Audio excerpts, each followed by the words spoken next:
Senator Rex Patrick, good to have you with us back again on Flow for 2022.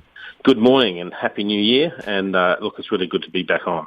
Yeah, thank you very much. Now, I understand that you're finding your way out to the Port Lincoln area today. But first of all, the federal election year, we're expecting it. Is it going to be May or are we going to have an earlier one in March? A bit of speculation still floating around. Look, I think based on the polls that the Prime Minister will leave it until as late as possible. I think we'll end up with a May election. Yeah, okay. And yourself, is still planning to run for the Senate this coming election?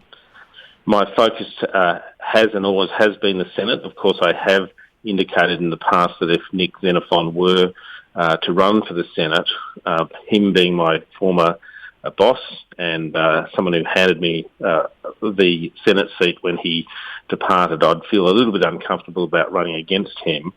And in those circumstances, I would switch to Grey. But we're actually coming to a point where I have to make a very solid decision because elections take a lot of effort, a lot of campaigning, and that campaigning needs to be directed at the outcome that you're seeking. Yep. Now, you're spending a fair bit of time in the western part of the state, as you will be today, but we'll talk about that in a moment. First of all, something you announced just recently, this issue of a Royal Commission into the handling of the COVID-19 pandemic at a federal level. Just outline your case for why you believe we need this Royal Commission. This pandemic has been one of the biggest events that have taken place in this country since World War II. It's involved huge amounts of expenditure. It's involved all aspects of the Australian economy. It's involved health. It's involved, sadly, deaths. And with a big event like that, we should properly examine every detail of what happened and make sure that we understand what lessons can be taken away, what we could have done better, such that we're better prepared in the future. It's not unusual for Royal Commissions to be established into major events. We've already seen a couple of Royal Commissions already, or commissions at least, with the Ruby Princess, with the Victorian outbreak. But we need to look more holistically at everything that's happened here and make sure we walk away with good, solid lessons. Well, the timing of such a Royal Commission, would it be appropriate to be having one while the pandemic is still going, or would it be better maybe once the COVID is supposedly endemic and maybe the threat has passed? Look, I think we've had 2 years of dealing with this pandemic. There's a balance that needs to be struck between having too much distance between when things occurred and when an investigation or a commission inquiry would take place. But we need to recognise that we are not out of this yet. But I don't think that's fatal to commencing a Royal Commission at this point in time. Former Labor Premier Mike Rann tweeted yesterday, Australians should be allowed to see the modelling and expected COVID deaths undertaken before this opening up phase. How many Australian deaths were predicted? How do those predictions compare with what's happened so far with what we're told was a mild variant? Retweeted by Tom Coots and Tonus. Are you getting any interest on this Royal Commission front from federal Labor?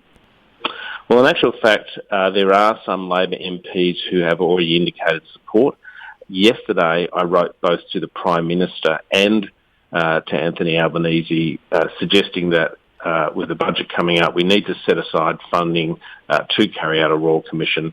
I will await their reply. But, the reality is there has been a lot of opaqueness throughout this pandemic. As you know, I fought hard and won access to National Cabinet documents. The National Cabinet was determined by Justice White not to be a cabinet and therefore not entitled to the secrecy that comes with cabinet. It's an intergovernmental meeting. It's been making really, really big decisions that affect our liberties, that affect our health, that involve huge expenditure of money. And I'm quite disappointed that we've had a lack of transparency throughout all of this. It means that the community can't engage on the solutions that are being considered or imposed upon them. And there's no real ability to critique and to perhaps push and ask for changes if you don't know the full picture. Well, you're getting a bit more of a picture over on the Port Lincoln district regarding the desalination plant, I imagine. Sam Telfer, who's running for the state seat of Flinders, said he supports a desal plant so long as everyone's happy with where it goes. What's your view on where desalination needs to be on the Eyre Peninsula? Well, first and foremost, it should not be in Boston Bay. That's a closed body of water.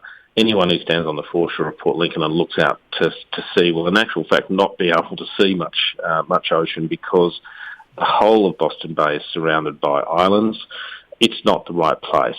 So we need to have a strong commitment from Sam that it won't be in Boston Bay, and indeed we need to have it from the Premier as well. Sam, who I've got on with well in the past. I think he's done a good job up around things like Cape Hardy.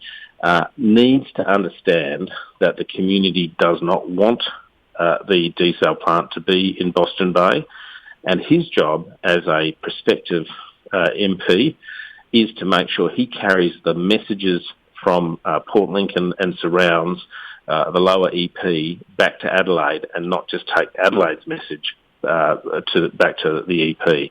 It's an important function. All politicians have got to realise they work for the community, not the other way around. Now, you mentioned Cape Hardy just a moment ago. Rowan Ramsey told us in an interview late yesterday that the federal government did something a little unusual. It doesn't usually invest in ports, he said, but because he thought it would be a game changer for wheat producers, that it was worth investing $25 million to help that project get off the ground. Is there a role for the federal government in relation to this desal plant, noting that the Adelaide desal plant received some funding support from the Rudd government? First and foremost, I just want to correct the record. The $25 million that went to Cape Hardy was negotiated by me with a number of people in opposition. My view on this was that Infrastructure Australia had looked at Cape Hardy as a multi-commodity port. It was the best option, and all of the due diligence had been done. So I kicked the government, in some sense, twisted their arm to get on with it. And that leads to the desal plant. One of the big problems we've got is places like the Eyre Peninsula are simply ignored. If we think back to Thomas Playford, when he invested in the pipeline that goes from Morgan to Whyalla, he did that with vision. We now see $750 million of economic activity coming out of the Whyalla region because that investment was made back in the 1940s. We need to properly invest in infrastructure, things like the desal plant, road, rail. The Eyre Peninsula is being ignored. Part of the reason for that is it's a safe Liberal seat both at the state and federal level.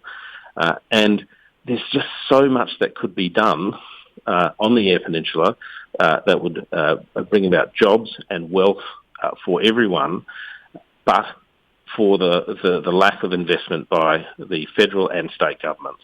So you're saying there could be a role for the federal government to put some money on the table in a Cape Hardy style approach to help maybe build the business case or make sure the location's right for a desal plant?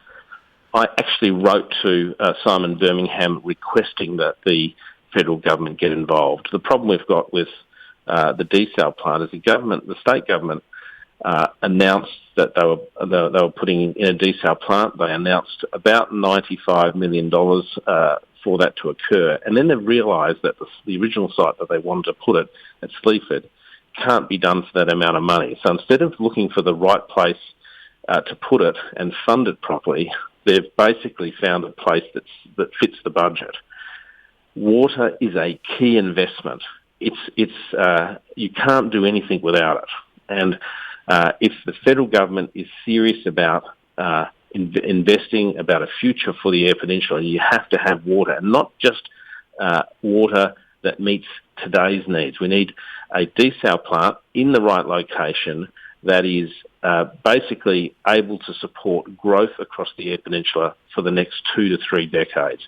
That may well require federal investment, and that's what I've been pushing for. Now, just lastly on federal investment, looking a bit further northeast, but we've been tracking this Leigh Creek urea project where they're talking about possibly thousands of jobs, let alone population, coming back to Leigh Creek with this project. One of their major outputs will be urea, which is desperately short in Australia for farmers and their fertiliser needs. They're waiting for or trying to get through some Aboriginal heritage and environmental approvals. Is there a case like Cape Hardy for helping that project get up and running sooner, given that the federal government intervened and helped Incitec Pivot keep producing urea because they were going to shut down? Well, I think this is perhaps a bigger question. Rather than just urea, we've got to look at this in its totality. Look, I've been up to Leigh Creek. I've visited the mine site. I think there is a good opportunity here. The company has announced that their operations will be carbon neutral. I still need to be satisfied that the operation won't in any way adversely affect the Great Artesian Basin.